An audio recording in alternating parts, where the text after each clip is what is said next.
అందరు మర్చిపోయి ఇట్లా పట్టుకొని మీరైతే ఓపెన్ చేయండి. ఓపెన్ చేసి ఒకసారి క్లాప్స్ కొట్టారు.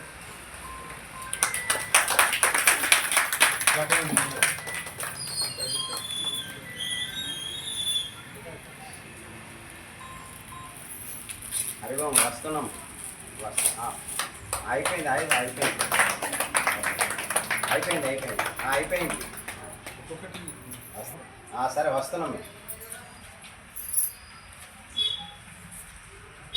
స్వామివారి ఆశీస్సులు ఇట్లా కొడవ నారాయణ గారి ఫోన్.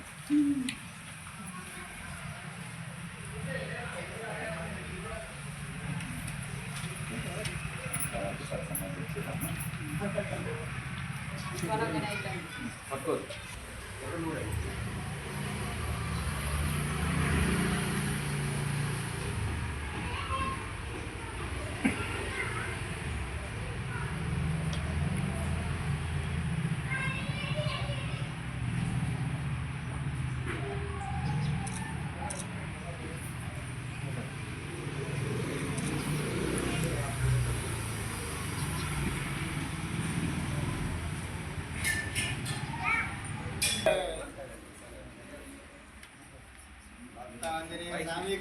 జై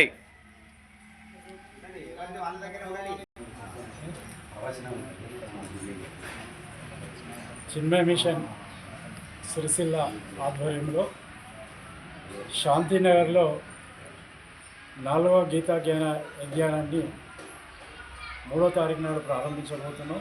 ఇందులో అంశము భాగవత సప్తాహం. భాగవతంలో దశమ స్కందం అంటే శ్రీకృష్ణ చరిత్ర ఉంటుంది.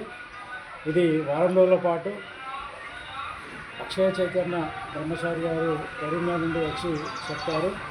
అలాగే ఉదయము ఒక ఉపనిషత్తు మీద ప్రవచనాలు చెప్తారు.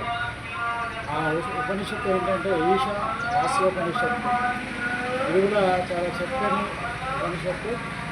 చాలామంది ఇంతకుముందు విన్నారు, మళ్ళీ ఎన్నిసార్లు విన్నా కూడా అది తరించలేనటువంటి సబ్జెక్టు. అలాగే ఈ శాంతినగర్ వాసులు భాగవతాన్ని పెట్టమని కోరగా మరి భాగవతాన్ని పెడుతున్నాం. ఎప్పుడు కానీ మనం భగవద్గీత పెట్టేవాళ్ళం. మరి భాగవతం కూడా శ్రీకృష్ణ చరిత్ర అందరికీ వినాల్సిందే. మరి ఈ కార్యక్రమాన్ని శాంతినగర్ ప్రజలు, తర్వాత సిరిసిల్ల ప్రజలు అంతా వినియోగించుకొని ఎక్కువ జ్ఞానాన్ని పొందాల్సిందిగా కోరుచున్నాం. ఈ జ్ఞానాన్ని అందరూ తన జీవితానికి ఆపాదించుకోవాలని విజ్ఞప్తి చేస్తున్నాం. మాట్లాడారు సార్. నామినేషన్ చేసినట్టయితే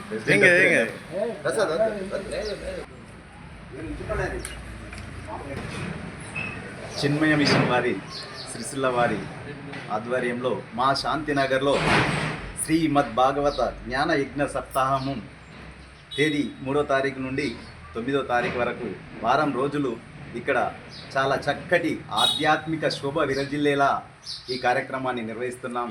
కనుక ఇట్టి కార్యక్రమంలో శాంతినగర్ వాసులందరూ పెద్ద ఎత్తున పాల్గొని ఈ కార్యక్రమాన్ని దిగ్విజయం చేయవలసిందిగా కోరుతూ ఈ అవకాశం ఇచ్చినటువంటి మా శాంతినగర్కి ఈ అవకాశం ఇచ్చినటువంటి చిన్మయ మిషన్ వారికి మరొకసారి కృతజ్ఞతలు తెలియజేసుకుంటూ హరి ఓం.